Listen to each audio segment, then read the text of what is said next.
My name is Imani Thompson, and I'm 31 years old.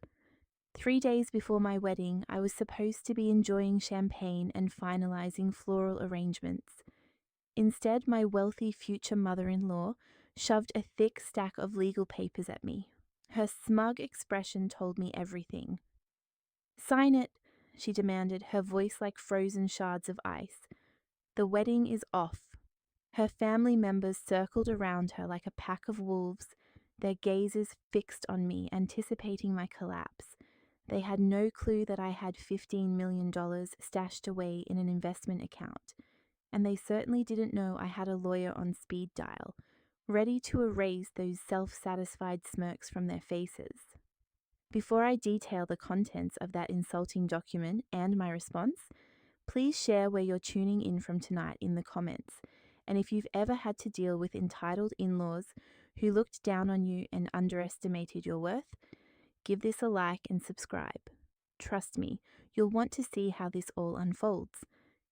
It all transpired precisely 3 days prior to the wedding.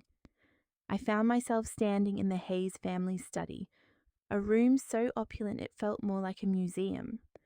Dark mahogany paneling adorned the walls, floor-to-ceiling bookshelves overflowed with leather-bound volumes that I doubted anyone had ever opened, and a grand desk that looked as though it belonged to a president occupied the center of the room. The air was heavy with the scent of old money and furniture polish. I'd been summoned from my midtown apartment under the guise of a final menu tasting, a rather flimsy pretense, but I'd come with the intention of being the compliant, easygoing future daughter-in-law. My future mother-in-law, Vanessa Hayes, didn't even offer me a seat. At 58, she was a strikingly elegant woman, always impeccably dressed, her hair perfectly coiffed, her jewelry understated yet obscenely expensive. She was the undisputed matriarch of this prominent Atlanta family, a fact she never allowed anyone to forget. She was engrossed in her phone when I entered, and she didn't look up. She simply slid a thick, spiral-bound document across the polished surface of the desk. It landed with a soft, significant thud. "Sign it," she said, just 2 words. Her voice was flat, devoid of emotion, as if she were instructing a servant to dispose of refuse. I blinked, completely bewildered. "I'm sorry, Vanessa. What is this?" That's when David Miller spoke. David was Marcus's brother-in-law, married to his sister Chloe. He's 38 years old, the family's personal attorney, and the only white man present. He possessed that overly cordial, politician's smile that never quite reached his eyes. "Imani," he said, stepping out from the shadows of the bookshelf, "it's merely a formality." He was already clad in his lawyerly attire, a crisp suit and an air of condescension. A standard prenuptial agreement. My blood ran cold. A prenup. Marcus and I had never discussed such a thing. David emitted a small, patronizing chuckle. He picked up the document and tapped it against his palm. "Well, the family is discussing it now." He leaned closer, his smile tightening, his voice dropping to a sharp, cruel whisper intended only for me. "Look, Imani, sign it or the wedding's off. It's truly that straightforward. Your choice." My breath hitched. The wedding's off. The words reverberated in the cavernous room. I felt the color drain from my face. 3 days, 3. My mother and aunts were arriving from North Carolina tomorrow. The venue was paid for. The flowers were ordered. My gown, a breathtaking custom creation, hung in my closet. I thought of the hundreds of guests, the forfeited deposits, the sheer humiliation. This wasn't a request, it was an execution. I shifted my gaze from David's smug white face to Vanessa's cold, indifferent expression. They had orchestrated this. This was an ambush, and they were relishing every moment. I was still reeling from David's threat when another voice chimed in, sharp and dripping with false sweetness. It was Chloe, Marcus's older sister.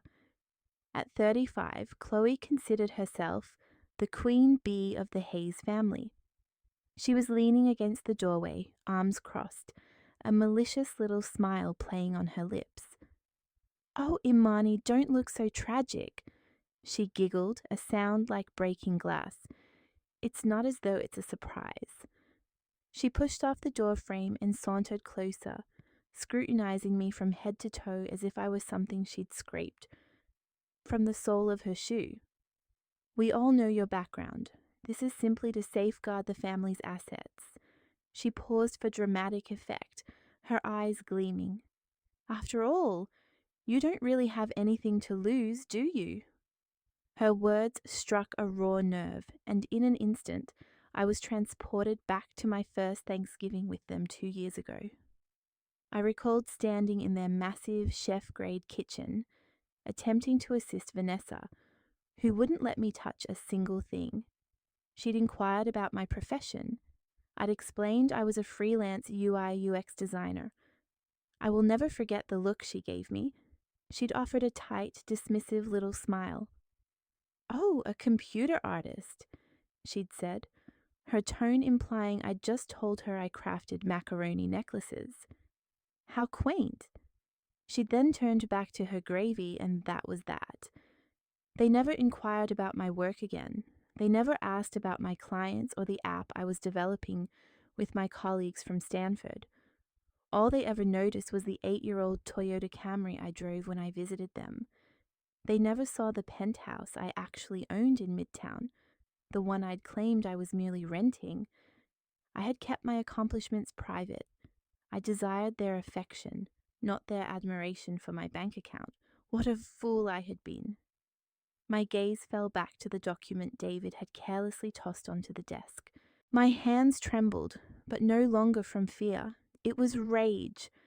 I compelled myself to turn past the signature page and actually peruse the terms. What I discovered turned my stomach. It was far worse than I could have ever imagined. This was no ordinary prenup. It was a trap. It wasn't just about preserving their existing wealth. Clause 4A stipulated, "I shall waive all rights to any and all assets, property or income acquired during the marriage, irrespective of who earned it." This meant my company, my investments, everything I was building. They intended to claim it. But that wasn't the most egregious part. The worst was Section 6, the infidelity and fault clause. It was worded so vaguely that fault could encompass anything from leaving my shoes in the hallway to causing emotional distress. And if I were deemed at fault for a divorce, I would be legally obligated to reimburse the Hayes family for the full, itemized cost of the wedding. They even specified the catering and floral budgets, totaling over $300,000. And as the final sickening insult, I would have to return the engagement ring or compensate them its appraised value of $75,000. They weren't just trying to protect their fortune, they were endeavoring to ensnare me as their indentured servant. They were communicating that I was worthless, that my sole value lay in being an accessory, and that I should be grateful for the privilege of marrying into their family. I closed the document slowly. The room was silent, save for the rhythmic ticking of a grandfather clock in the hall. I looked up, meeting Vanessa's icy stare. "Where is Marcus?" I asked. My voice emerged stronger than I anticipated, steady and sharp. "I need to see my fiancé. I need to witness the expression on his face when he sees this filth." David and Chloe exchanged glances with Vanessa. She was the ultimate authority. Vanessa sighed, an exaggerated sound of boredom, and finally looked away from her phone. She regarded me, but it felt as though she were looking past me. "Marcus is occupied with matters of consequence," she said dismissively. "He's at the golf club with his father, finalizing details with the donors for the charity gala." Her implication was clear. He was engaged in significant pursuits, while I was not. "This is our domain, Imani," she continued, gesturing with a perfectly manicured hand towards the prenup. Don't waste any more of our time. Just sign it so we can all proceed with our day. Waste our time. That phrase echoed in my mind. They deemed my time insignificant, my signature a foregone conclusion, my life a mere detail in their grand scheme. I observed the three of them, David with his shark-like grin, Chloe, bored and entitled, and Vanessa, the puppet master, already back to glancing at her phone. The humiliation that had been burning in my chest moments before abruptly cooled. It crystallized into something hard, cold, and sharp. Pure, icy rage. I took a slow, deep breath, straightening my shoulders. My hands were now perfectly steady. I met Vanessa's gaze until she was compelled to look up, a flicker of annoyance crossing her face. This contract, I declared, my voice slicing through the heavy silence of the room, my hand flat on the document, will never be signed. For a fleeting second, there was no reaction. Their brains seemed incapable of processing the words. Chloe was the first to break the silence. She emitted a short, startled laugh, but it died in her throat. What did you just say? David's smile vanished, replaced by a deep frown. He looked genuinely perplexed. Imani, I don't believe you grasp the situation. This isn't a negotiation. You have no choice. Oh, but that's where you're mistaken, I countered. I reached into my purse and retrieved my phone. I don't think, I said, looking directly at him. I know. Their eyes were all fixed on me now, their expressions wary. I unlocked my phone and dialed a number from my favorites list. It rang once. A crisp, professional voice responded. Jessica Adabio. Hi, Jessica, I said, my voice light and conversational. It's Imani. I'm at the Hayes estate. I watched David's face as I spoke. Yes, they've just presented me with that draft we discussed. It looks like a first-year law student's markup. David's face transitioned from confusion to pallor. He recognized that name.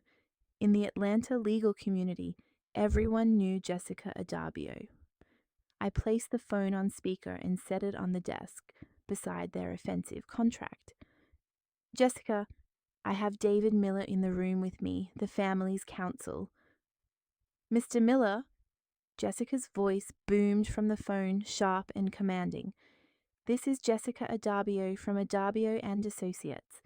I am Imani Thompson's personal counsel. I trust you will be forwarding an unadulterated copy of that document to my office immediately. I turned my attention to David. He was frozen, looking as though he'd been struck by lightning. My lawyer, I clarified for the room, specializes in multi-million-dollar corporate mergers. She'll be reviewing this little formality of yours. I smiled, feeling the balance of power in the room shift like a tangible force. She will contact you in 1 hour with our proposed revisions. I glanced at Vanessa. Her perfectly manicured hand was clenching the armrest of her chair. Her smug expression had entirely frozen. David's jaw hung slack. They had ambushed the wrong woman. They believed they were cornering a helpless, desperate girl. They never in a million years anticipated that the computer artist had her own shark on retainer. I departed the Hayes mansion without another word. I didn't slam the door. I didn't weep. I simply walked out, got into my Toyota, and drove. My hands gripped the steering wheel so tightly my knuckles were white. For the entire 20-minute drive from their Buckhead fortress to my penthouse in Midtown, Vanessa's words echoed in my mind. Marcus is busy handling men's business. Men's business? While his mother, his sister, and his brother-in-law were attempting to legally condemn me to a life of servitude. I parked in my designated spot in the secure garage, a spot I owned. I took the private elevator up to my floor, an elevator that opened directly into my home. The doors slid open to reveal my living room, with its floor-to-ceiling windows offering a breathtaking panorama of the Atlanta skyline. This was my sanctuary. This was what I had built, and he was here. Marcus stood by the kitchen island, nervously running his hands through his hair. He looked up as I entered, his eyes wide and filled with guilt. He's 33, handsome and charismatic when he chooses to be, but at this moment he merely appeared like a lost child. "Imani, you're back," he started. "I was getting worried. My mum said you left." I offered no greeting. I walked directly past him, my heels clicking on the polished concrete floor. I retrieved the offensive document from my purse and tossed it onto my white marble countertop. It landed with a loud, decisive slap. "Explain this, Marcus." He flinched, unable to meet my gaze, his eyes fixed on the document as if it were a venomous snake. "Baby, he stammered. "I was going to tell you. It's just Mum and Dad. They said it was just a guarantee." "A guarantee of what?" I inquired, my voice dangerously quiet. "You know how they are?" he pleaded, finally looking at me, his eyes desperate. "They're old-fashioned. They're just trying to protect the family." "Protect the family," I repeated, the words tasting like acid. "Or protect the family's money from me." It all fell into place. This wasn't the first time. How many dinners had I endured where they made subtle digs at my background? How many times had Marcus said, "Just ignore them, baby," or "That's just how Mum is"? He was the vice president of Hayes Hospitality Group, but I knew that was merely a title his father had bestowed upon him, a fancy office and a six-figure salary to keep him compliant. I genuinely believed he loved me, but in that moment the horrifying truth became evident. He loved me, but he was terrified of his family, fearing them far more than he respected me. My voice dropped, devoid of all warmth. "So you knew they thought I was a gold digger. You knew they were planning this and you let them. You let them ambush me 3 days before our wedding and treat me like dirt." No, it wasn't like that," he insisted, taking a step towards me. I took a step back. "Did you even read this, Marcus?" I jabbed a finger at the document. "Did you read the part where I have to waive all rights to any money I earn? Or did you just skim to the good part, section 6, the part that says if I'm at fault, whatever that means, I have to pay them back for the entire wedding, the part that says I have to return my ring?" Marcus looked horrified, but also cornered. "Imani, come on, don't make this a big deal." He lunged forward, attempting to take my hands and pull me into a hug, as if to make it all disappear. "It's just paper, it doesn't mean anything. I love you, we love each other. Let's just sign it and everything will be fine. We can just forget about it." I pulled my hands away from him as if his touch were poison. I looked at the man I was supposed to marry in 3 days. The man who was asking me to sign away my dignity simply to avoid a difficult conversation with his parents. "No, Marcus," I said, my voice so cold it startled even me. "You will not sign it and neither will I." Marcus stared at me, his face a mask of confusion and panic. "Imani, what are you talking about? Not sign it. We have the wedding, everything." "Get out, Marcus," I said, my voice flat. "I need to make a call." He stood there, speechless, as I walked past him into my home office and shut the glass door. I didn't bother to ascertain if he had left the apartment. I simply didn't care. My priority was no longer his feelings, it was my survival. I sat at my desk and opened my laptop, initiating a secure video link. A moment later, a face I trusted implicitly filled the screen. Jessica Adabio. At 40 years old, Jessica was one of Atlanta's most formidable corporate lawyers. She was sharp, always impeccably dressed in a power suit, even for a video call, and she had no patience for incompetence. "Imani," she said, her voice warm but all business, "you look like you've seen a ghost. Let me guess, they did it." "They did it," I confirmed, holding up the thick document with a smile. "Send it to my secure email now. she commanded. I scanned and sent the entire document. I watched her screen as she read. She remained silent for the first 2 pages, her expression grim. Then, as she reached sections 4 and 6, she did something unexpected. She laughed. It wasn't a joyful sound. It was sharp and menacing. Imani, this isn't just insulting, she said, looking back at me. This is borderline malpractice. David Miller must be either incredibly stupid or he believes you are. She leaned closer to her camera. He's attempting to intimidate you. He's banking on you being a frightened girl with no resources who will simply roll over. He never anticipated you'd have counsel, especially not me. He looked like he was going to be sick when I mentioned your name, I stated, feeling the first genuine spark of control return. As he should, Jessica replied. So what's the strategy? We can halt this wedding and sue them for the deposits based on this ambush and the unconscionable terms. We can generate considerable noise. I shook my head. The rage within me still simmered, but it was now clearer. It wasn't just about escape. It was about justice. No, I said, I don't want to simply cancel the wedding.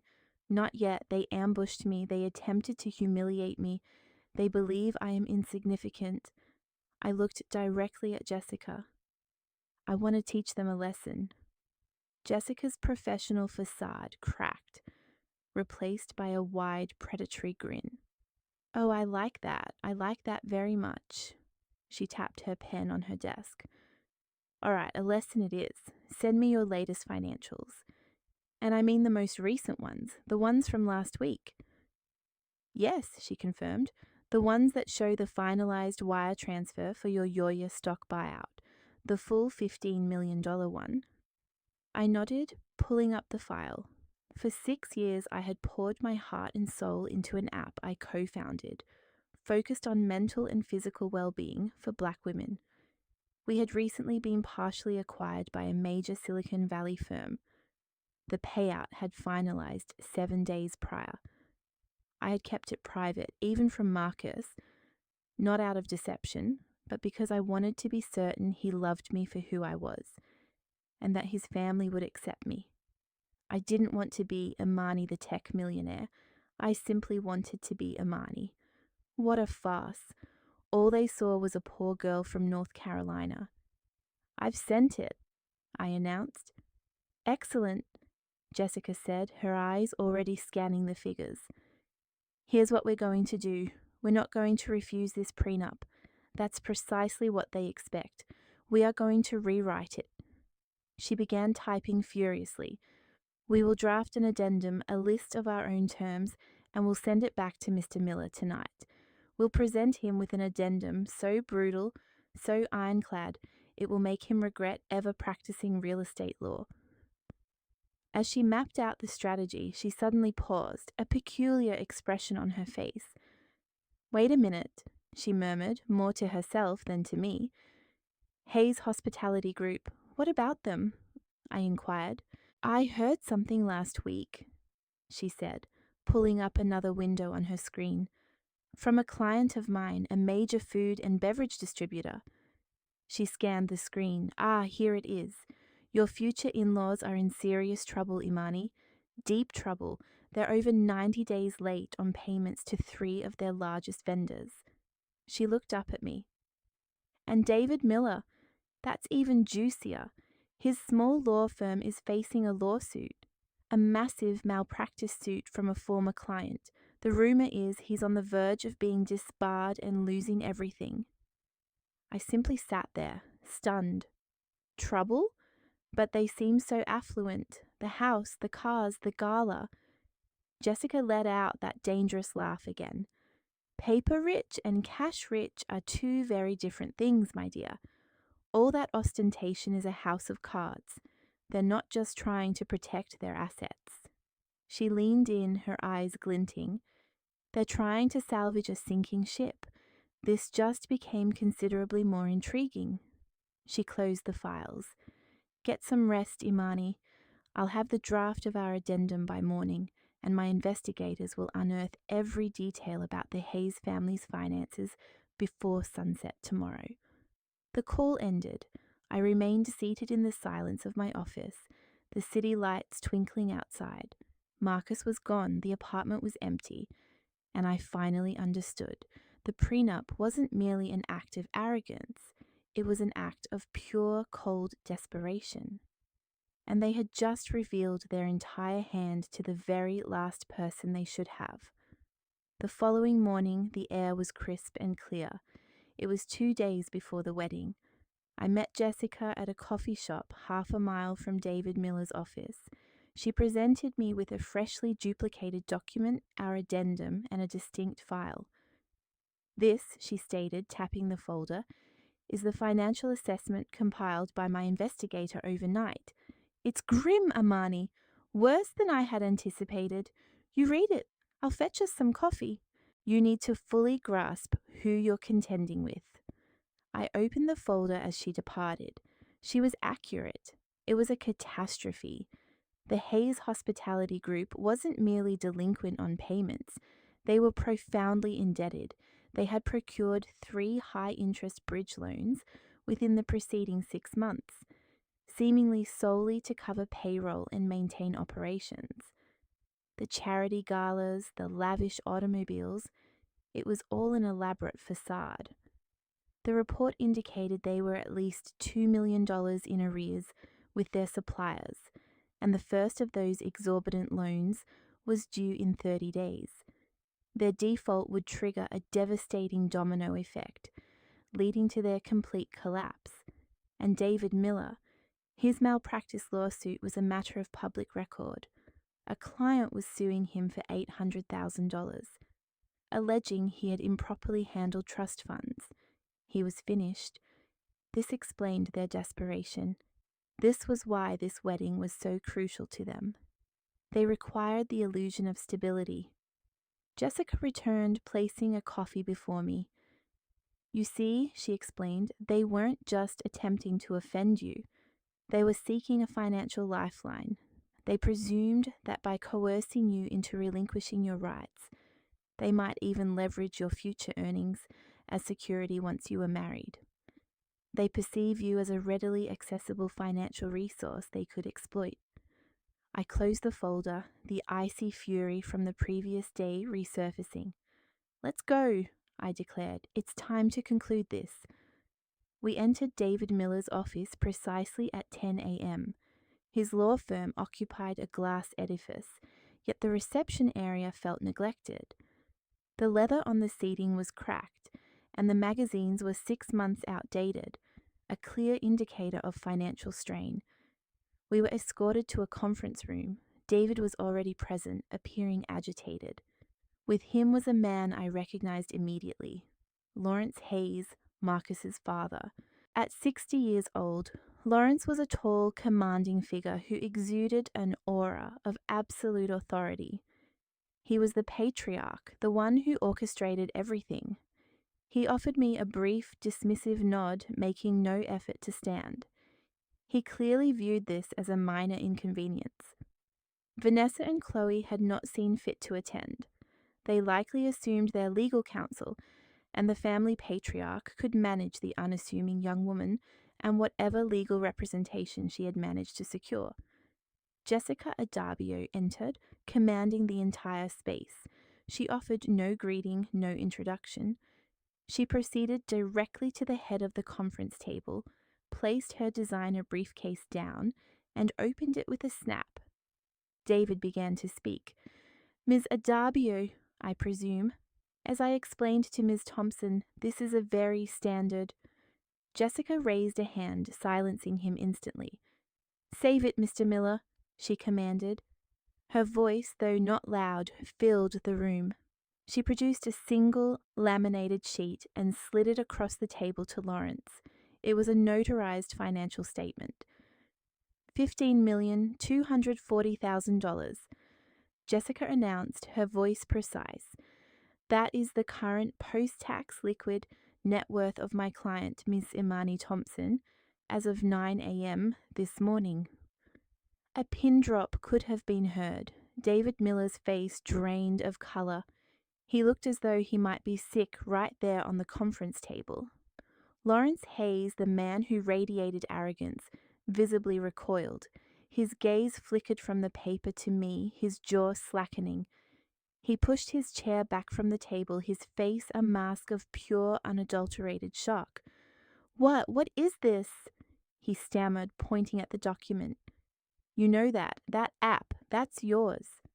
I met his gaze directly. "I co-founded it 6 years ago." I couldn't help but recall the conversation from just the previous month. Marcus and I were meant to have dinner, and I had to cancel because we were in the midst of final negotiations. He had sighed, frustrated. "Baby, are you still messing around with that little blog thing? You're wasting your time on that hobby. You should be planning our life." "A hobby? My $15 million hobby?" Jessica granted them no time to recover. She produced a new, thick document, our revised addendum, and slid it to David. "And this," she stated, "is our addendum to your creative writing project." David fumbled for it, his hands trembling. "It completely supersedes your draft," Jessica continued. "We expect it to be signed, notarized, and returned to my office by 5 p.m. today, or the wedding is, as you so delicately put it, off, and believe me, Ms. Thompson will be the one walking away." Lawrence snatched the document from David. He began to read, his face transitioning from pale white to a blotchy, deep red. "What is this? This is absurd," he sputtered. "Is it?" Jessica inquired, leaning forward. "Allow me to summarize the key points for you so there is no confusion. Clause 1. The entirety of Ms. Thompson's $15.2 million estate, plus any and all future earnings, stock options, real estate, and intellectual property derived from her businesses, are her sole and separate property, now and forever, untouchable by Mr. Hayes or the Hayes family estate in the event of separation or divorce." She held up a finger. Clause 2. Any and all debts, liens, or financial encumbrances belonging to the Hayes Hospitality Group or to any Hayes family member individually incurred before or during the marriage shall remain their sole responsibility. My client will be legally shielded from any and all liability. If you default on a loan, your creditors cannot come within a mile of her money." Lawrence appeared as though he were about to suffer a stroke. You can't." "Oh, I'm just getting started," Jessica replied, her voice hardening to steel. Clause 3. We'll call this the Vanessa and Chloe clause, though it applies to everyone. It's a penalty clause. Should this marriage end as a direct result of proven infidelity by Mr. Marcus Hayes, or proven emotional, financial, or physical abuse, or duress from any member of the Hayes family, including but not limited to his parents or siblings, Ms. Imani Thompson will be entitled to a one-time punitive payment of $5 million to be paid directly from Mr. Lawrence Hayes's personal trust fund. The room erupted. $5 million? Lawrence bellowed, slamming his fist on the table. "This is extortion. This is insane." David Miller simply sat there, sweating, completely neutralized. He understood perfectly how ironclad Jessica's drafting was. He was utterly outmatched, and he knew it. This was not the markup of a first-year law student. This was a corporate execution. David Miller appeared as though he were choking. He sputtered, This is extortion. It's blackmail." Lawrence Hayes sprang to his feet, his face a furious shade of purple. He pointed a trembling finger at me, but his words were directed at Jessica. "Who in the hell do you think you are? You can't come in here." And Jessica rose slowly, a picture of calm, lethal power. She looked at David Miller, her eyes cold. "Who am I? I am the legal counsel for a woman who is currently, as of this morning, wealthier than your entire, nearly bankrupt law firm, David." David shrank back in his chair as if she had slapped him. Then she turned her gaze to Lawrence Hayes. He was a large man, but he seemed to shrink. "And as for you, Mr. Hayes," she continued, her voice cutting, "my client is significantly more solvent than your entire debt-ridden hospitality group. So, I suggest you sit down, and we can stop pretending this is about anything other than your desperation." Lawrence was breathing heavily but sat down. He knew he was trapped. "You see," Jessica said, walking slowly along the side of the table, "I had my investigators do a little light reading last night. It's amazing what you can find in public records when you know where to look." She paused in front of David. "Like, for instance, the $800,000 malpractice suit filed against you, David, for misappropriating client funds from a trust. That's not just a lawsuit, that's a career ender. You're looking at disbarment. You're ruined." David put his head in his hands. He did not deny it. Jessica then turned back to Lawrence, who was watching her with a look of pure dread. "And then there's the Hayes Hospitality Group," she said, her tone almost conversational. "It looks so impressive from the outside, all those shiny restaurants, but it's rotten to the core. You're over $2 million in debt to your food and wine vendors alone." She ticked the points off on her fingers. "You're 90 days past due to 3 major suppliers. You've taken out 2 high-interest bridge loans in the last 6 months, and the first one is due in 30 days. You're not just having a hard time, Mr. Hayes. You are drowning."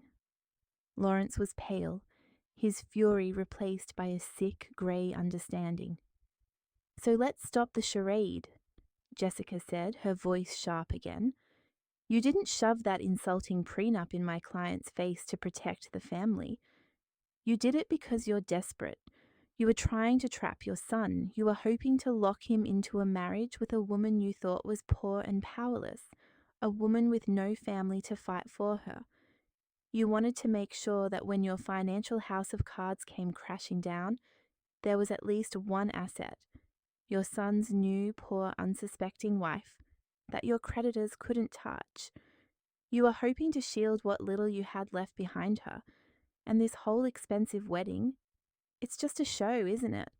A big, fancy performance to convince your vendors and lenders that everything is fine, just long enough for you to secure another loan. You weren't protecting your family. You were trying to find one last victim to feed to your creditors." The silence in the room was absolute. Lawrence Hayes looked at me, and for the first time, I did not see arrogance. I saw pure, unadulterated fear. He finally understood. He was not in a negotiation. He was in an interrogation. He realized that it was not just his son's wedding on the line. It was his entire empire. If any of this information, this truth, got out, his vendors would panic. His lenders would call in their loans, and he would be bankrupt by Monday. Lawrence Hayes was breathing like a man who had just been punched in the gut. He was trembling not with weakness, but with a deep, volcanic rage. His eyes, which had been darting between Jessica and me, finally settled on me. The fear was gone, replaced by pure hatred. "You," he whispered, his voice shaking, "you did this. You investigated us, my family." It was the first time I had spoken directly to him since entering the room. I did not raise my voice. I did not need to. I met his furious gaze with a cold, steady calm that I did not even know I possessed. "I'm just protecting myself, Lawrence," I said, my voice like steel. "The same way you thought you were protecting yourself." I gestured to the original insulting contract still sitting on the table. "You came at me with legal weapons, thinking I was unarmed. You were wrong." I picked up our addendum, the one Jessica had drafted. "You have 24 hours to sign this," I stated. 5 p.m. today." David Miller, finally finding his voice, croaked out. "Or what? You'll call off the wedding? That's what you've got. That's your only move." I almost smiled. He still did not get it. He still thought this was about a wedding. I looked past him, back to Lawrence. He was the only one who mattered. "Or?" I said, letting the word hang in the air. Not only will the wedding be cancelled, which is now a certainty in my mind, but all this information. I tapped the financial report Jessica's team had prepared. All these loan defaults, the vendor debts, David's little malpractice suit, it's all public record. It's just no one has put it all together in one neat little package. I let that sink in. Lawrence's eyes widened. He knew what was coming. I just wonder, I said, as if the thought had just occurred to me, what would happen if the Atlanta Business Chronicle received an anonymous tip? A full package of documents outlining the, let's call them, creative business practices of the Hayes Hospitality Group. How long do you think it would take for your remaining credit lines to be frozen? How long before every vendor you have demands cash on delivery? This was the final blow, the kill shot. Cancelling the wedding would be humiliating. This would be financial annihilation. It would be the end of the Hayes family name in Atlanta. Lawrence Hayes stared at me, his chest heaving. He saw his entire legacy, his father's company, everything he had built his arrogant life upon, crumbling to dust. And he saw that I was the one holding the match. He knew in that instant that I was not bluffing. He knew I would do it. He had pushed me and I was pushing back with the force of a wrecking ball. He sat there for a long, agonizing minute. The only sound was David Miller's shallow breathing. Finally, Lawrence Hayes, the great patriarch, slumped in his chair. He looked old and small and utterly defeated. He did not look at me again. He just looked at his useless, sweating lawyer. His voice was a dead, empty rasp. "Sign it, David, just sign it."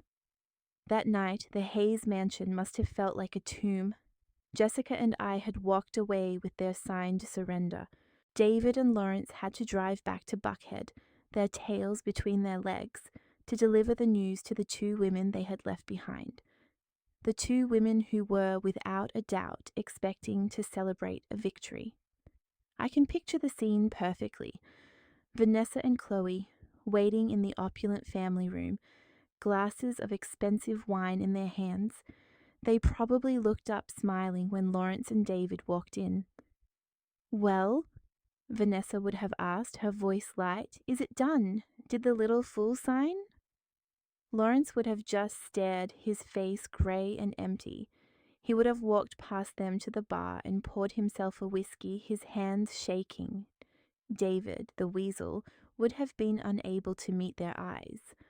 "What is it?" Chloe would have demanded, her voice rising. "David, what happened? What did you do?"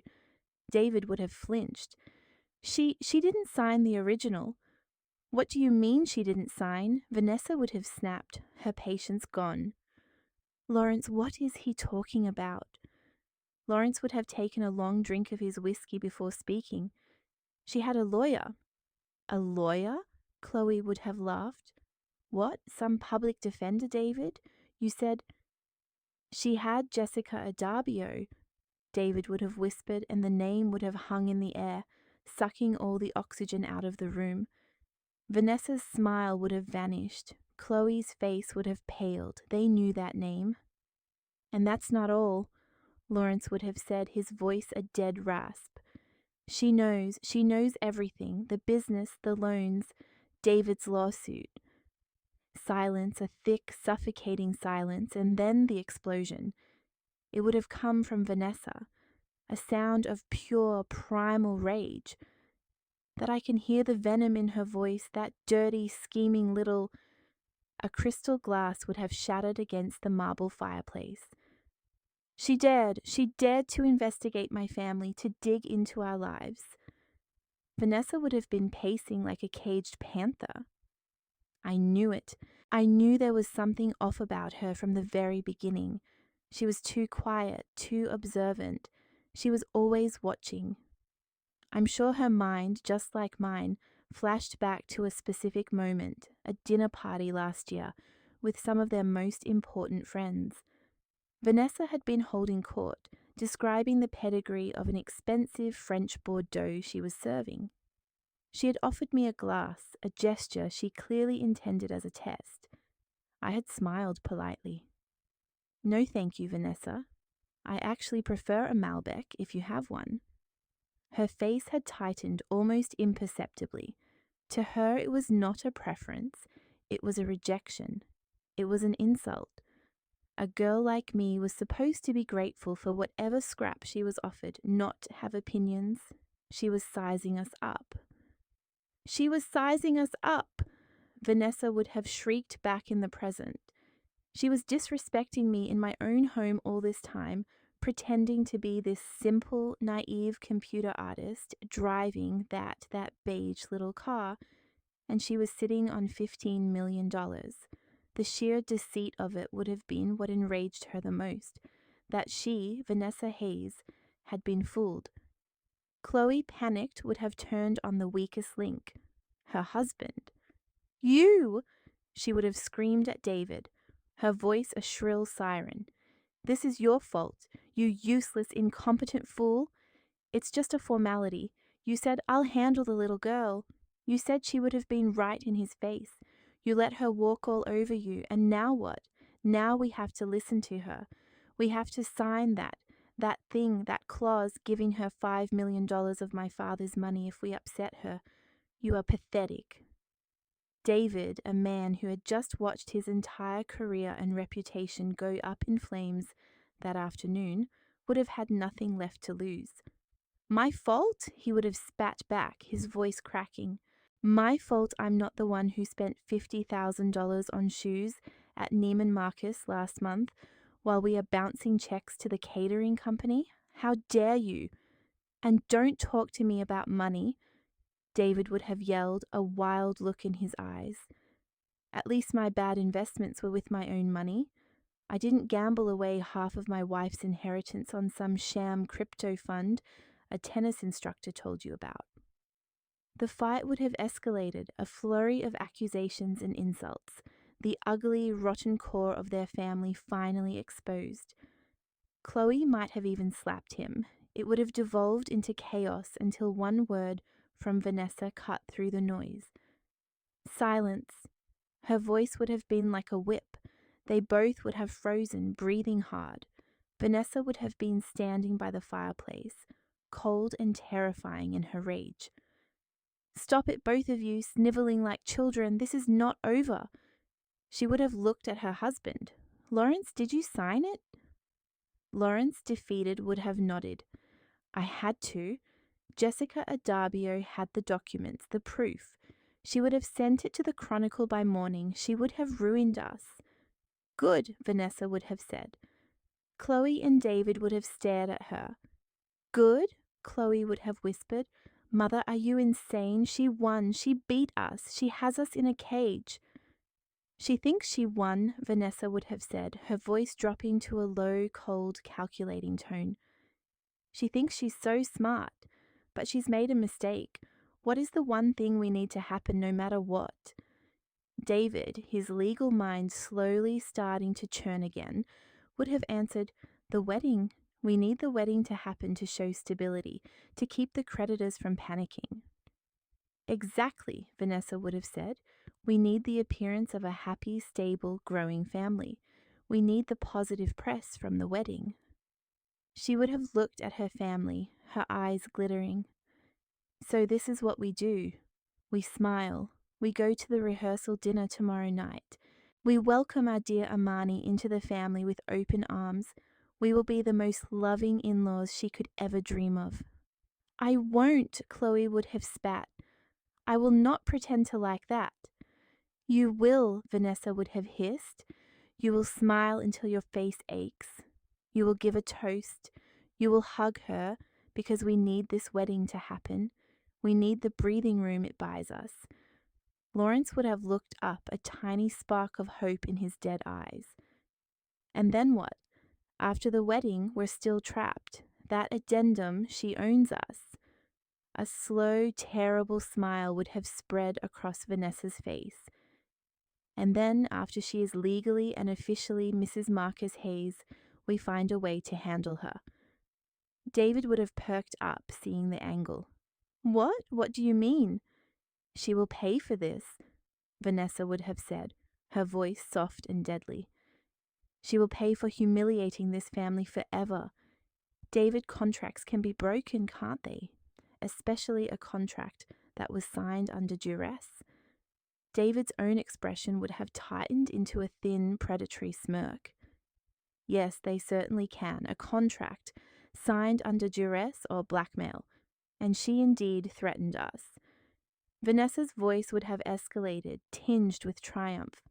She threatened to expose our private financial dealings to the media. That, unequivocally, is coercion. That is blackmail. Chloe would have finally grasped the full picture. So we allow the ceremony to proceed, and then we initiate legal action against her. We will sue to have the codicil invalidated. We will do more than that, Vanessa would have declared. We're playing the long game. She desires to be a Hayes. Fine. She will soon discover the implications of that. We will unearth damaging information about her. This Yoya enterprise, no one amasses $15 million through entirely legitimate means. We will find something. We will discover an aggrieved associate. We will uncover a critical error. We will leverage that clause against her. We will demonstrate that she was the one who acted deceitfully. We will destroy her. Lawrence would have nodded, colour returning to his complexion. Precisely. We are playing the long game. Vanessa would have moved towards the bar, pouring herself another glass of wine. She believes herself to be clever. She believes she has won. She would have taken a sip. But she is merely a young woman. She has just declared war on the wrong family. Tomorrow evening at the rehearsal dinner, we will be flawless. We will embody the loving, welcoming Hayes family, and Imani Thompson will walk directly into our carefully laid trap. I was in my penthouse, yet I found no solace. I was pacing, the heels of my shoes making no sound on the opulent rug. The victory from earlier that afternoon, the sight of Lawrence Hayes and David Miller, utterly vanquished, felt hollow.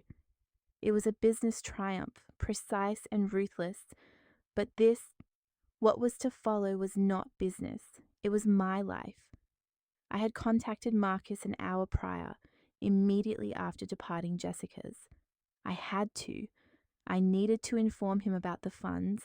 I needed to tell him what his family had done and what I had done in retaliation. I owed him that. At least I had believed so. His reaction over the phone was deeply unsettling. Initially, there was only a stunned silence. $15 million. You, Imani? His voice was a high-pitched, disbelieving squeak. I explained swiftly, concisely. The Yoya acquisition, 6 years of discreet work. And when I concluded, he emitted a peculiar, breathless sound. It wasn't a congratulations, darling. That's extraordinary. It wasn't a I'm so proud of you. No, it was a sound of profound relief. A deep, shuddering exhalation, as if a man who thought he was about to be executed had just been informed the weapon was unloaded. Oh my God, Imani, he whispered. This changes everything. Those words had troubled me more than his family's overt animosity. Changes everything. How? For whom? He declared he was coming over immediately. And now I was waiting. I knew in my gut this was the true ordeal. The confrontation with Lawrence was merely a minor skirmish. This with Marcus was the war. This was the one that truly mattered. I heard the private elevator chime, the sound of its doors sliding open into my foyer. I steeled myself. He burst in, but he showed no remorse. He displayed no shame. He was beside himself with elation. His face was split by a colossal grin, his eyes sparkling. He looked like a man who had just won the lottery, as if all his troubles had been instantaneously resolved.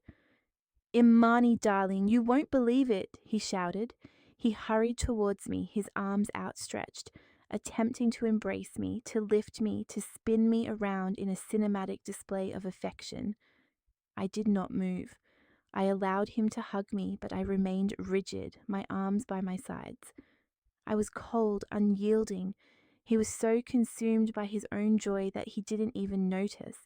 He pulled back, still holding my upper arms, his face radiant, looking at me as if I were a miracle. Dad called me just now on my way over. He called me from the car. It's all sorted out, darling. It's done. I simply stared at him. Sorted out? Yes, he said, laughing. He signed the papers, your attorneys. The addendum thing, the whole lot. He agreed to everything. He signed it all. He shook me gently, as if trying to impart his happiness to me. See? See, Amani, I told you they would come around. I knew they would understand. We're still getting married. Everything is fine. Everything is fine. The words lingered in the air of my exquisite living room, with the entire Atlanta skyline glittering behind him. I searched his face. I looked for even a single trace of shame for his family's actions. I looked for a flicker of anger on my behalf. I looked for an apology. A simple, Imani, I am so sorry they subjected you to that. There was nothing, only this frantic, desperate, overwhelming relief.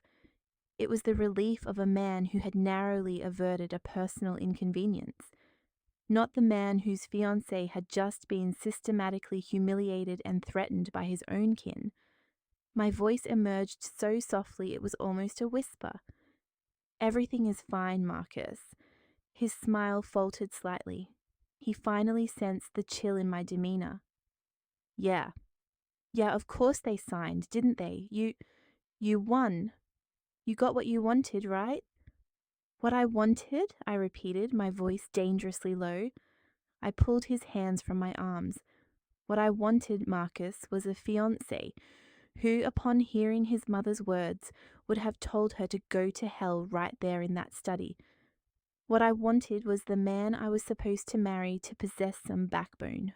Amani, darling, come on, he pleaded, his happy facade crumbling, replaced by that familiar look of cornered weakness. Don't be like that. It's over now. We can move on. No, I said, taking a step back. It's not over. This is the test, not the meeting with your father. This right here is about you and me. I crossed my arms. Did you ask him? Did you ask your father why he suddenly agreed to my terms after threatening to cancel the wedding? Marcus shuffled his feet. He looked away towards the windows. He said you two had a productive discussion. He was clearly reciting a falsehood he'd been fed. He said your lawyer was exceedingly thorough. He said he respects your business acumen. I let out a single, sharp laugh. My business acumen? Is that what he's calling it now? He didn't mention why he was so willing to sign. He didn't mention that the Hayes Hospitality Group is a house of cards, that he is more than $2 million in debt to his vendors, that his son-in-law, your sister's husband, David, is on the verge of being disbarred for embezzling from his clients. Marcus's face shifted from pale to a sickly green. What? No. What are you talking about? He shook his head as if he could physically ward off the information. That's just business matters, Amani. That's family business. It's private. It became my business, I snapped, my voice finally rising. The moment your family attempted to use me as their legal shield. It became my business when they tried to trap me into a contract that would hold me responsible for their debts. It became my business when your mother, your sister, and your brother-in-law ambushed me and demanded I sign a document stating I would have to repay them for the ring you placed on my finger. I didn't know about that part, Imani. I swear, he said, his eyes wide with panic. That's insane. That's the problem, Marcus, I finally yelled, the force of my anger and disappointment breaking through. You didn't know because you refused to know. You allowed them to handle me while you were off at the golf club, attending to men's affairs. Did you ever for one solitary second stop and inquire about what they were doing to me? Do you have any inkling of the names your mother and your sister called me to my face in your father's house? He simply stood there in silence. He stared at the floor. He examined his expensive shoes. He looked anywhere but at me. He had no response. They labeled me a gold digger, Marcus. They called me a dirty, scheming. They treated me as if I were refuse, something scraped from the bottom of their shoe. They threatened to ruin me 3 days before our wedding. My family is traveling tomorrow. I was breathing heavily, the words tumbling out of me. And you were aware. You knew they were planning something. You told me they merely desired a guarantee. You knew what they thought of me, and you did absolutely nothing. You remained silent. He finally looked up, his eyes brimming with tears. But they were not tears of remorse. They were tears of frustration, tears of a man placed in an uncomfortable predicament. Imani, please, he begged, his voice cracking. Please don't do this. It's family. It's complicated. You know how they are. It's just the way they are. The way they are, I repeated, my voice now utterly devoid of emotion. All the anger had dissipated, replaced by a chilling, terrible clarity. I didn't want to get involved in it, he cried, and the admission hung in the air. I detest it when you and my mother argue. I just wanted it to be over. The paramount thing is that we love each other, correct? That's all that truly matters. Don't allow this financial entanglement to come between us. Money. That word again, I laughed. It was a bitter, sharp, unpleasant sound that startled us both. Money? I said, my voice dripping with a scorn I hadn't known I possessed. You believe I am the one allowing money to create a rift between us? I walked directly up to him, so close he had to look at me. They initiated this, Marcus. They fired the opening salvo. They launched this entire abhorrent conflict with money. They attempted to humiliate me, to subjugate me, because they assumed I possessed no wealth. I jabbed him forcefully in the chest, and the sole reason you are standing in my apartment right now, happy and relieved, is because you discovered that I do. Your relief when I informed you on the phone wasn't for me. It wasn't a congratulations, Imani. It was, oh, thank goodness. You were relieved because you realized my wealth. My $15 million could salvage your family. You were not concerned about me. You were concerned about them. He opened his mouth in a pathetic, gasping motion, but no sound emerged. He could not refute it because it was the truth. And in that instant, the last vestige of my affection for him, the final hope for our future, it all simply evaporated. It turned to dust and blew away. I was not looking at my fiancé. I was looking at a coward. He was not merely weak, he was complicit. He had stood idly by while his family attempted to destroy me. He knew precisely who they were, and he had made his choice. He would always choose them. He would always opt for the path of least resistance. He would always be willing to let me be the sacrifice, as long as his own life remained comfortable. My expression hardened. The woman who had been trembling in the haze study yesterday was gone. The woman who had just cried out in anger had also vanished. All that remained was cold, hard pity. Get out, Marcus, I said. My voice was devoid of all emotion. He blinked as if he had been struck. What, darling? No, come on, we're fine. They signed the papers. It's over, I said. Get out. I walked past him to the private elevator entrance in my foyer and pressed the call button. He lunged after me, his voice rising to a high pitch of genuine panic. Imani, stop it. You cannot do this. We are getting married. What about the rehearsal dinner? It's tomorrow night. My parents are expecting us. All our friends, your family is coming tomorrow. The elevator doors slid open with a soft metallic sigh, revealing the empty car. I looked at him, my eyes as cold and lifeless as my heart felt. I need to think, I said. Imani, no, please. He begged, reaching for my arm. I snatched it away. I grabbed his arm, shoved him forward forcefully into the elevator. I said I need to think.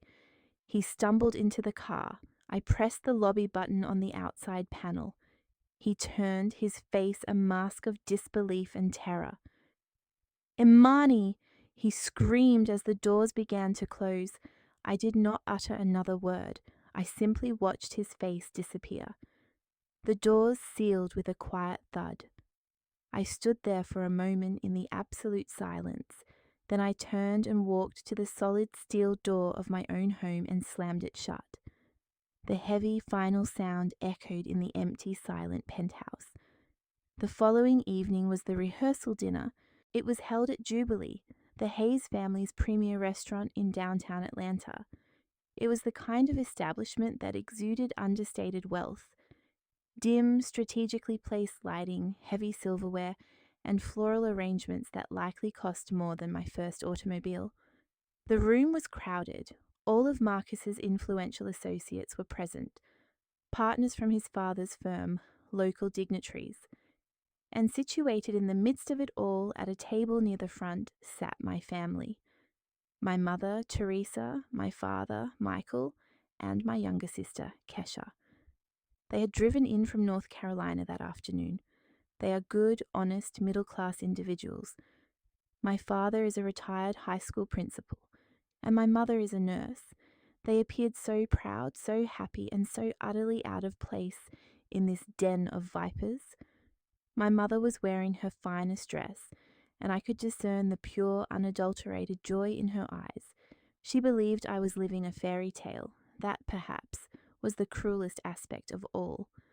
Marcus remained glued to my side. He was performing the role of the devoted, loving fiancé to perfection. His hand was perpetually on the small of my back. His smile was bright, but I could feel the clammy sweat on his palm. He was terrified. He wasn't terrified for me. He was terrified of me, of his family, and of the consequences should this entire fragile charade shatter. And it was a performance, a magnificent, terrifying performance. The Hayes family, Vanessa, Lawrence, Chloe, and David, were consummate masters of deception. They were all present, impeccably dressed, radiating charm and warmth. Teresa, Michael. Vanessa cried out the moment she saw my parents. She glided over, her arms extended, her smile appearing genuine to anyone unacquainted with her true nature. "We are just so thrilled to finally meet you. Your daughter is an absolute treasure." And then she did it. She turned to me directly in front of my beaming, unsuspecting mother and pulled me into a tight, cold, reptilian embrace. Her nails dug slightly into my arm as she whispered in my ear, "Play your part, little one." Then she pulled back, her smile wide for my mother. "We adore her so very much." My mother, bless her heart, placed her hand over her chest. "Oh, Vanessa, that means so much. We're just so happy for them." The entire dinner unfolded in a similar fashion, a suffocating, poisonous miasma of feigned amiability. David Miller, who appeared as though he hadn't slept in 2 days, even approached to shake my father's hand. Chloe complimented my sister's dress. The highlight, however, was Lawrence. After the main course, he stood, tapping his champagne flute with a spoon. The room fell silent. He looked every bit the proud patriarch. "Good evening, everyone." "Good evening," he beamed, his eyes crinkling. He looked directly at me and then at my parents. "You know, when a son marries," he said, his voice thick with feigned emotion, "a father worries. You worry if he's found the right person, someone with character, with strength, someone who will be a partner." He raised his glass to me, and then Imani came into our lives. We have observed her, and we have been so deeply impressed. She is, as many of you are now aware, a brilliant, successful, and incredibly intelligent young woman, a true rising star in her own right. My parents were glowing, my mother practically in tears. "We could not be more proud," Lawrence continued, "and we are not merely gaining a daughter, We are gaining an entire wonderful family." He smiled at my parents. "Teresa, Michael, welcome to the Hayes family." The room erupted in applause. My family, my sweet, naive family, was applauding the loudest. My stomach churned. I simply wanted to escape. As Lawrence spoke, I tuned out, his voice fading into the background. I recalled standing in the kitchen of their mansion 6 months prior, awaiting Marcus. I had overheard Lawrence speaking to him in the study. His voice had been sharp, dismissive. "Son, I'm not suggesting she isn't pleasant," he had said, "but your taste, a man of your standing requires a woman who reflects that standing. This little designer phase is just that, a phase. You need to elevate your standards." To Amani and Marcus, Lawrence boomed, snapping me back to the present. I raised my glass, my smile a perfect empty facade. I endured it for another hour. The pretense was so suffocating I could barely draw breath. Finally, I leaned over to Marcus. "I'm just going to use the restroom." I stood up, smiling at my mother. "I'll be right back, Mum." I was halfway across the dining room when I felt a hand grip my elbow firmly. "Oh, Amani, darling, let me show you where it is." Chloe's voice sang out. Her smile was plastered on, bright and false for the room to witness. She did not guide me toward the elegant public restrooms. Instead, she steered me, her grip like a vice, down a narrow carpeted hallway toward the kitchen entrance and the staff bathrooms.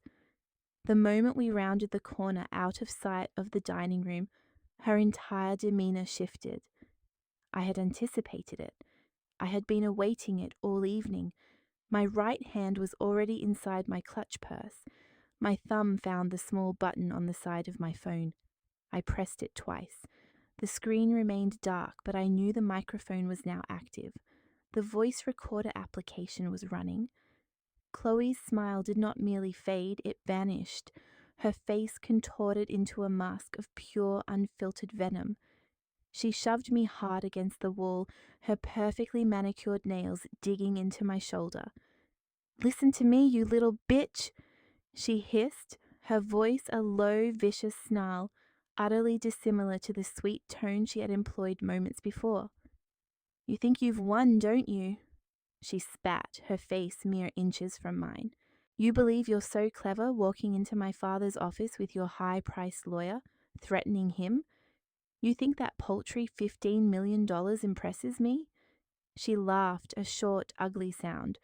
"We've seen money like that come and go. It doesn't make you one of us. It merely makes you a target." "You will never be a Hayes," she continued, her voice dropping even lower. "You are simply the help. You are the help who got lucky. You're a dressed-up gold digger from the sticks, and that is all you will ever be. You are nothing." I simply gazed at her, my expression blank, allowing her to dig her own grave. "So you're enjoying this little party?" she sneered. "Enjoy the flowers. Enjoy wearing your little white dress tomorrow. Because my mother and I, we are not going to let you get away with this. You will regret the day you ever crossed us. You will pay for humiliating my family, Amani. I promise you that." I walked back to the table, my heart beating a low, steady rhythm of pure, cold adrenaline. The audio file was secure. Chloe's vile, toxic words had been captured. She had no inkling of what she had just done. She believed she was threatening me. What she had truly accomplished was handing me the executioner's axe. I sat down, and the warmth of the room felt nauseating. The sound of laughter and clinking glasses served as a grotesque soundtrack to the falsehood I was living. Marcus immediately reached for my hand and squeezed it. His own hand was still damp with nervous sweat. "You were gone a while," he whispered, forcing a smile. "See?" He gestured around the room at my parents laughing with his aunt, at his father conversing with a politician, at Chloe, who was now back in her seat, smiling sweetly as if she hadn't just threatened to destroy me. See, darling, Marcus said again, his voice full of that desperate, pathetic relief. Everything is fine. It's all working out. Everything is fine. I looked at his hand holding mine. I looked up at his handsome, weak face, the face of the man I had loved, the man I had defended to my friends, the man who had been relieved to discover I was wealthy, not proud, the man who was so terrified of his family that he would happily watch them devour me whole, as long as he didn't have to get involved. He was a coward, a beautiful, charming, spineless coward. Then I looked at them, Vanessa, watching me with a tight, calculating smile. Lawrence, the patriarch, performing for the room, pretending he hadn't been forced to sign his own surrender that very morning. And Chloe, she caught my eye from across the table, and her sweet smile transformed into a tiny, sharp, venomous sneer. For a fleeting instant, a hushed premonition of the approaching conflict. In that precise moment, the final component of the complex scheme slid into place. The last foolish flicker of optimism in my spirit extinguished. I understood I wasn't merely tasked with surviving these individuals, I was compelled to break free from their grasp. A realization dawned with the piercing clarity of a bell's peal in an utterly silent sanctuary. One doesn't simply wed an individual, you bind yourself to their entire lineage, their accumulated burdens, their fabrications, their inherent corruption, and their clandestine affairs. If I were to proceed down that ceremonial pathway tomorrow, I wouldn't just be uniting myself with Marcus. I would be integrating myself with them. I would be ensnaring myself within this viper's nest for the remainder of my existence. I would be signing up for an unending vigil, for perpetual skirmishes fought in hushed, venomous tones, for an inevitable tether to their foundering, desperate enterprise. And for what purpose? For Marcus. For a man incapable and unwilling to champion my cause. I would sooner embrace solitude. I would prefer to remain unattached and liberated, charting the course of my own existence, than to assume the mantle of Mrs. Imani Hayes and find myself confined within this exquisite, costly, and utterly toxic penitentiary. The amendment Jessica and I had meticulously crafted served as a bulwark. It was our initial strategy. Chloe's theatrical display in the corridor had just triggered our secondary recourse. This wasn't about maintaining a defensive posture. It was about achieving liberation. I offered Marcus a reciprocal smile. "You're absolutely right, my dear," I murmured sweetly, gently patting his hand. "Everything is utterly perfect." Beneath the table, concealed by the opulent white tablecloth, I retrieved my mobile device. My hands remained remarkably composed. I ceased the ongoing audio recording and securely saved the file. Chloe's voice, saturated with animosity, declared, "You are the help. I promise you will regret this." I accessed my encrypted messaging application and opened a communication thread with Jessica Adabio. I appended the audio file. My message was concise. Plan B is now active. Your sister has provided us with all the corroboration of duress we could possibly require. Mobilize the team for tomorrow. I transmitted the message. I could almost sense Jessica's sharp, predatory grin radiating through the device. Subsequently, I opened a different application, a distinct, secure chat interface. This communication was directed towards Elias Vance, the exceptionally astute and formidable Chief Financial Officer I had recently engaged to spearhead my nascent enterprise, Eunoia Ventures. My correspondence to him was even more succinct. It contained the Vuki Sao, the sixth instrument of war, the one I had meticulously prepared with Jessica's investigative team as a contingency. My fingers moved with practice speed. "Elias," I typed, "the moment has arrived. Initiate the debt acquisition protocol. I require us to be the primary lien holder for Hayes Hospitality by dawn. Encompass all outstanding obligations. vendor arrears, bridge financing. Acquire it all imminently. I sent the message. A single, confirming checkmark appeared. The deed was done. The intricate machinery of my plan had been set in motion. By the time Lawrence Hayes awoke tomorrow, he wouldn't simply be a man I had coerced. He would be a man who owed me millions of dollars. I discreetly returned my phone to my handbag. A peculiar sense of profound, unshakable tranquility enveloped me. The decision was irrevocable. The conflict had already been decisively won.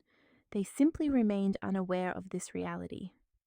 I lifted my champagne flute and stood.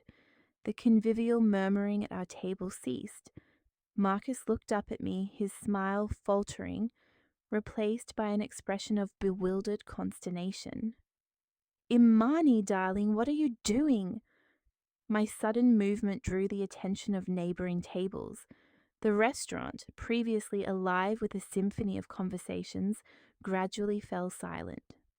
One by one, patrons turned their gazes towards our table. Vanessa and Lawrence looked up, their smiles tightening into expressions of immediate apprehension. They recognized that my actions deviated from any preconceived agenda. "I would simply like to offer a few words," I announced, my voice resonating with clarity and conviction, easily carrying throughout the now hushed expanse. I raised my glass, my eyes fixed directly on the head of the table.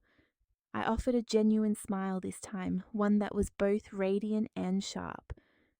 I wish to express my sincerest gratitude to the entire Hayes family. I met the gaze of each individual present, Lawrence, Vanessa, David, and finally Chloe, whose countenance suddenly registered profound unease. "Thank you," I continued, "for elucidating so many matters for me over these past few days. You have truly and unequivocally opened my eyes.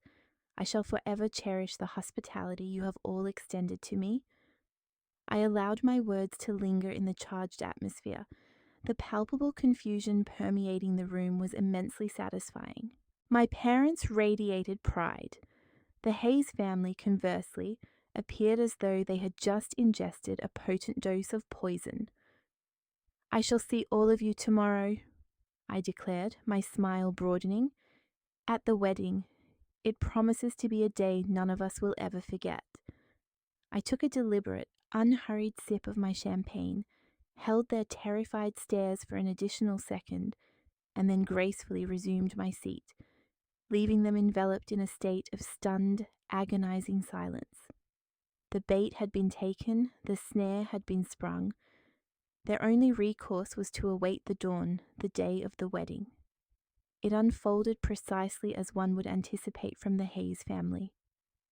The ceremony was orchestrated within the picturesque gardens of the Swan House, a historically significant and lavish Atlanta estate that exuded an aura of inherited affluence.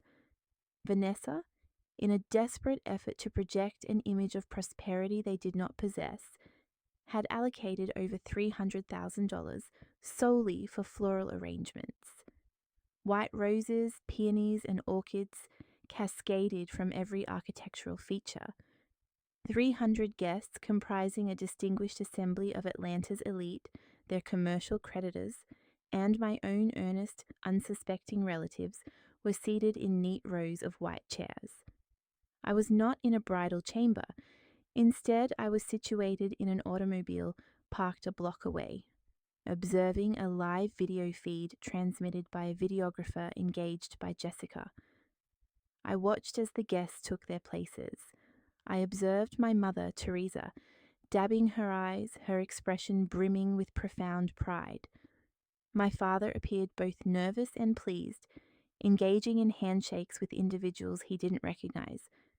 They were seated in the second row, a position of considerable honor, a final cruel maneuver orchestrated by Vanessa. And then my attention shifted to the front row. There sat Vanessa, Lawrence, Chloe, and David. They presented an image of proud, dignified hosts, yet I could discern it. I could perceive the silent exchange of glances between them. It was a look of smug, self-congratulatory triumph. Their performance at the rehearsal dinner, Lawrence's disingenuous, humble address, Vanessa's frigid embrace, Chloe's private, vitriolic threats, it was all an integral part of their meticulously crafted scheme. They genuinely believed they had emerged victorious. They were convinced their intimidation tactics had proven effective. They surmised that I was so paralyzed by fear of them, so desperate to join their family, that I would readily sign their addendum and then present myself as planned. They were convinced I was now ensnared, destined to walk down the aisle, and that following the pronouncement of vows, their true objective, to invalidate the contract and ruin me, could commence. They perceived me as a naive fool. They believed I had been thoroughly defeated. At the altar, my feed focused on Marcus. He appeared distinguished. He also bore the unmistakable demeanor of a man on the verge of profound nausea. His complexion was pale, and he nervously adjusted his tuxedo. Yet he was smiling. He was smiling at his father.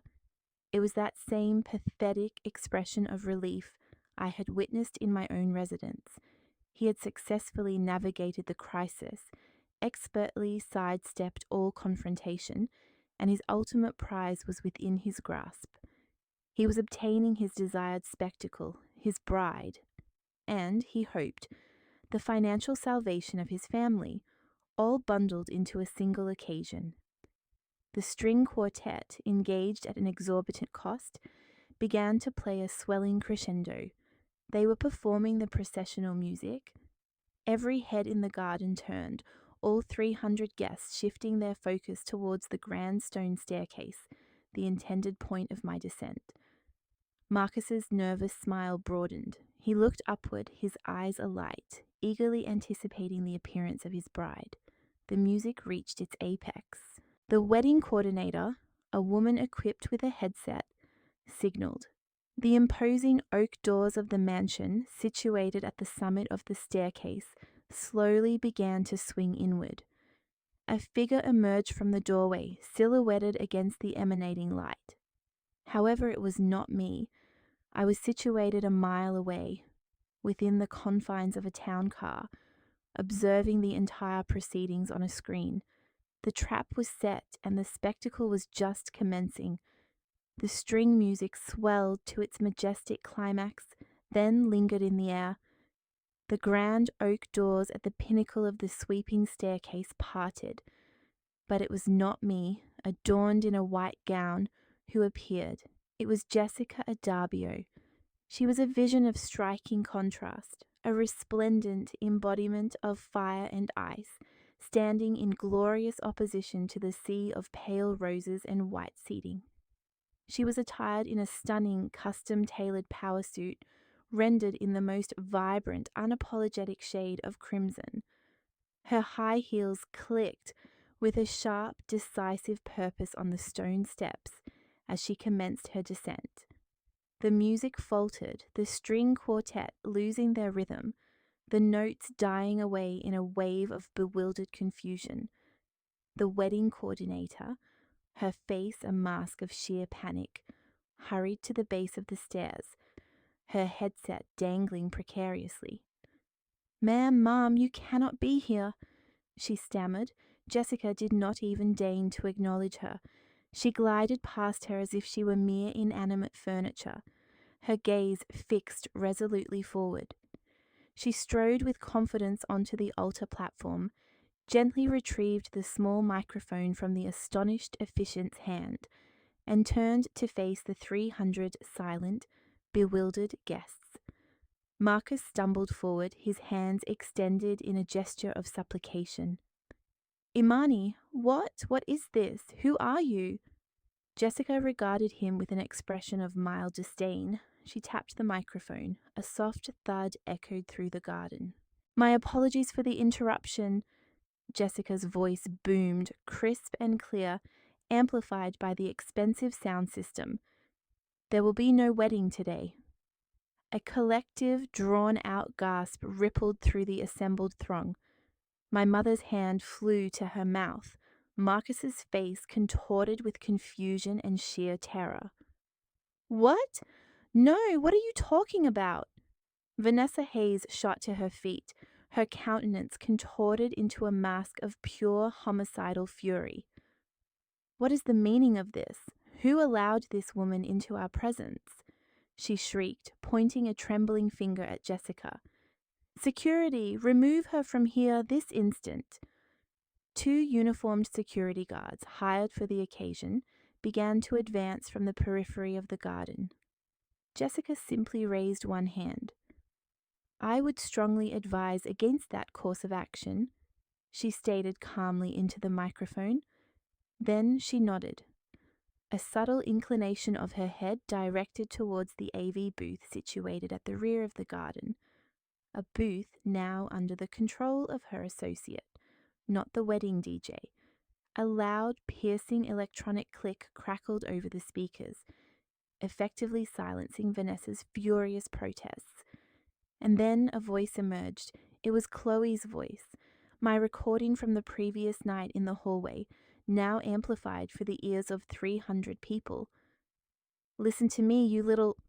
The voice sneered, its echo reverberating off the historic walls of the Swan House. The entire assembly froze. You believe you have won, do you not? You fancy yourself so incredibly intelligent. You imagine that paltry $15 million impresses me. You will never be a Hayes. The air hung heavy with silence. One could discern the gentle rustling of leaves in the breeze. Every single guest, every confidant, every business associate had pivoted in their seats to fix their gaze upon the front row, to stare directly at Chloe. Her complexion was not merely pale, it was a waxy greenish hue, the very color of death. Her eyes were wide, her mouth agape in a silent, paralyzed scream. She appeared as though she had been transmuted into stone. The recording continued. Chloe's voice dripped with venom.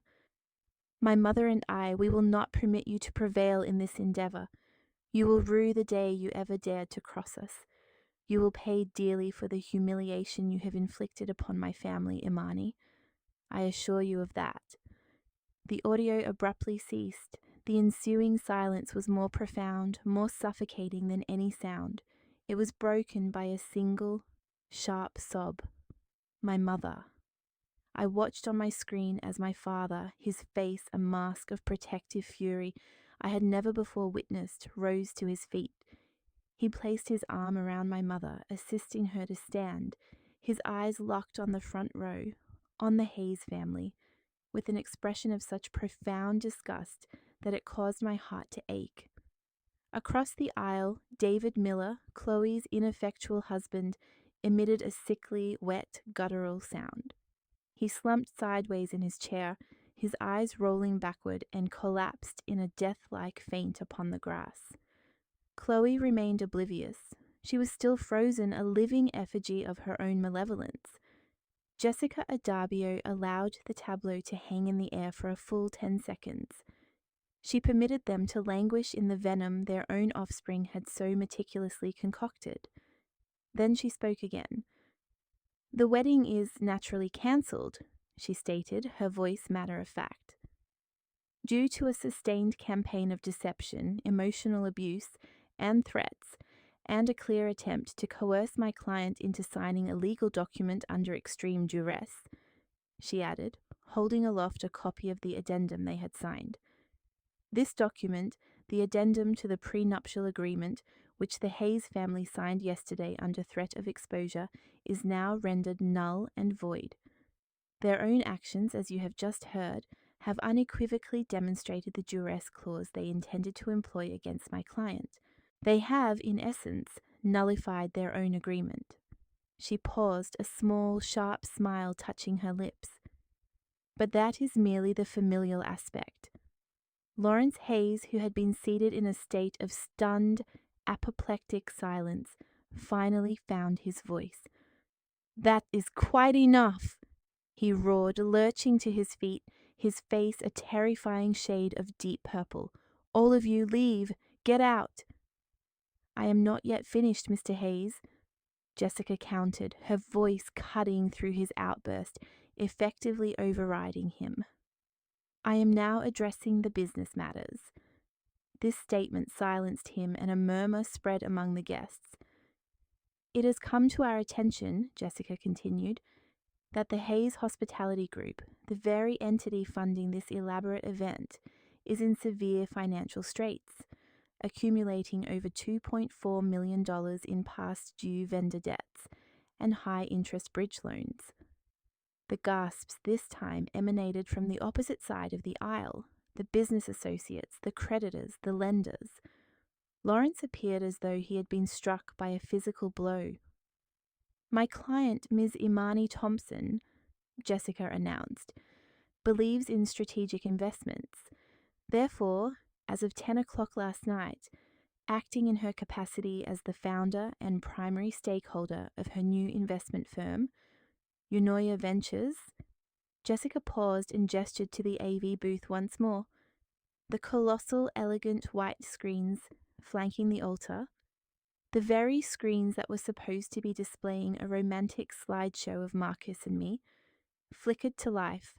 They did not depict our faces. Instead, they displayed a series of legal documents, bank transfer confirmations, and, at the bottom, a detailed ledger assigning debt.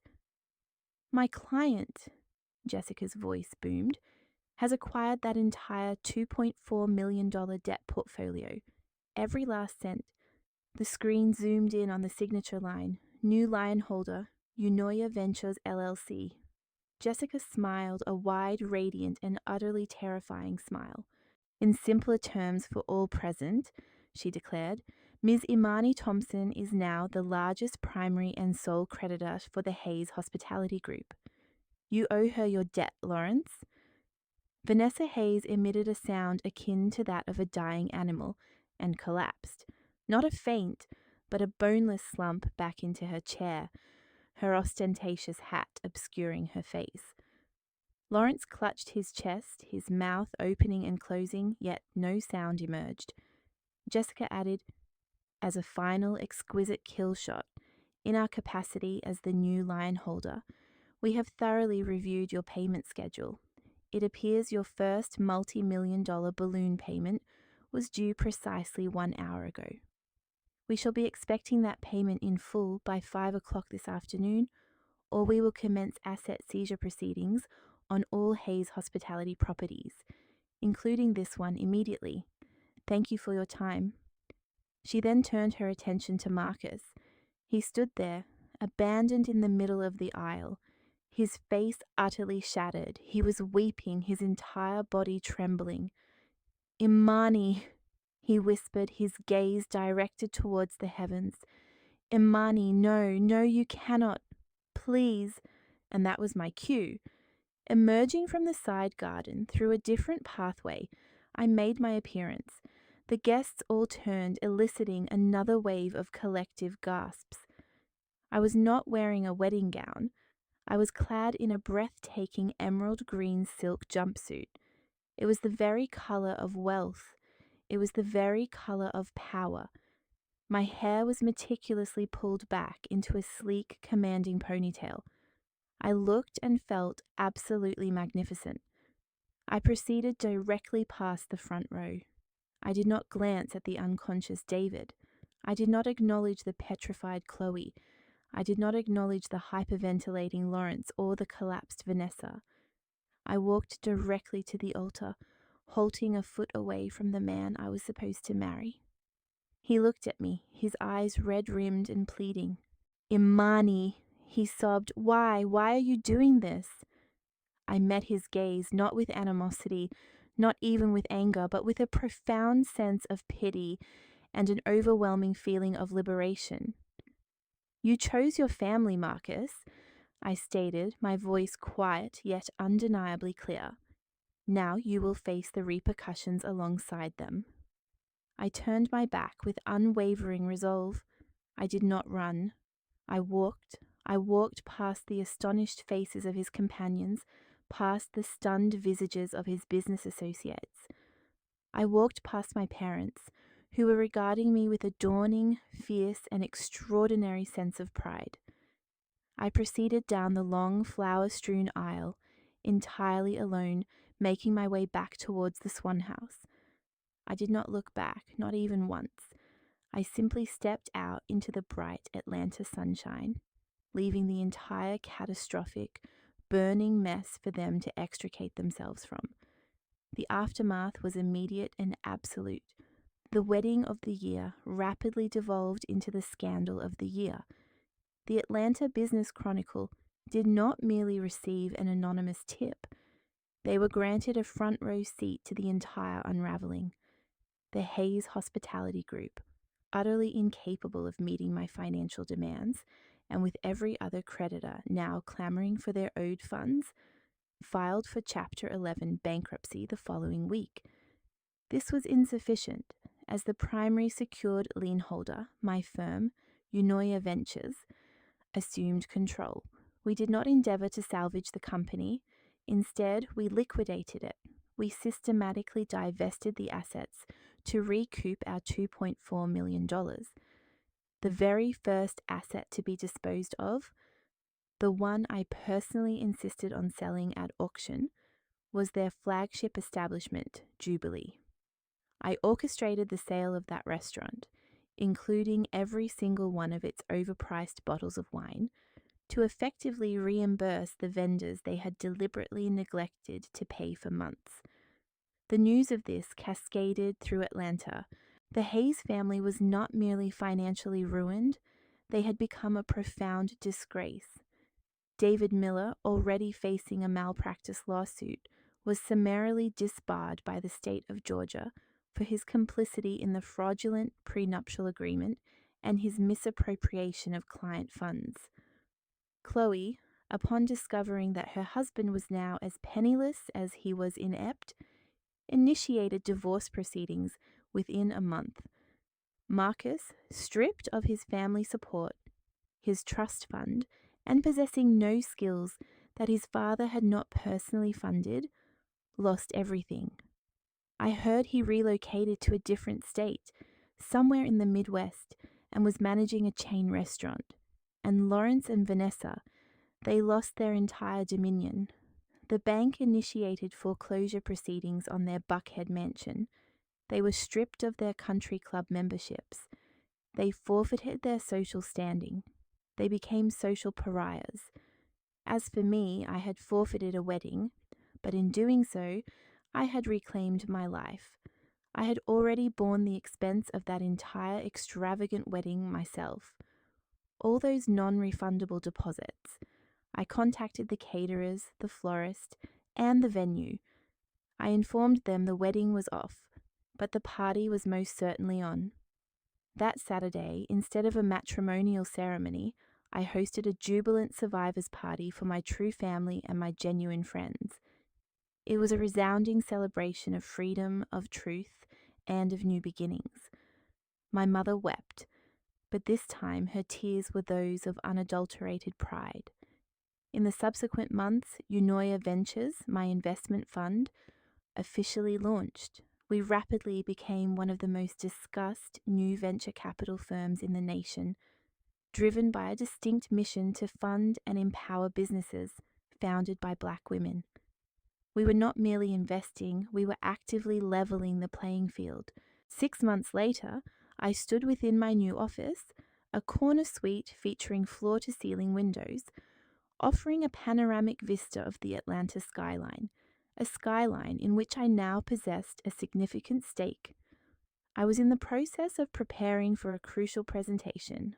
My phone buzzed on my desk. It was a text message from a new gentleman in my life, a brilliant and kind architect, who was privy to my entire narrative and aptly described my strength as my superpower. He was confirming our dinner arrangements. I offered a genuine, relaxed smile. I replied to his text, then locked my phone and turned my attention back to my presentation. I was content, I was whole, and I was undeniably free. They had sought to compel me to sign a document that would attest to my worthlessness. Ultimately, it was they who were compelled to sign bankruptcy papers because they had fundamentally underestimated my true value.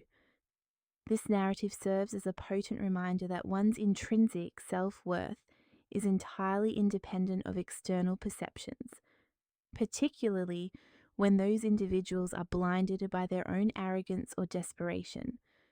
Those who underestimate you are merely revealing their own limitations, not yours.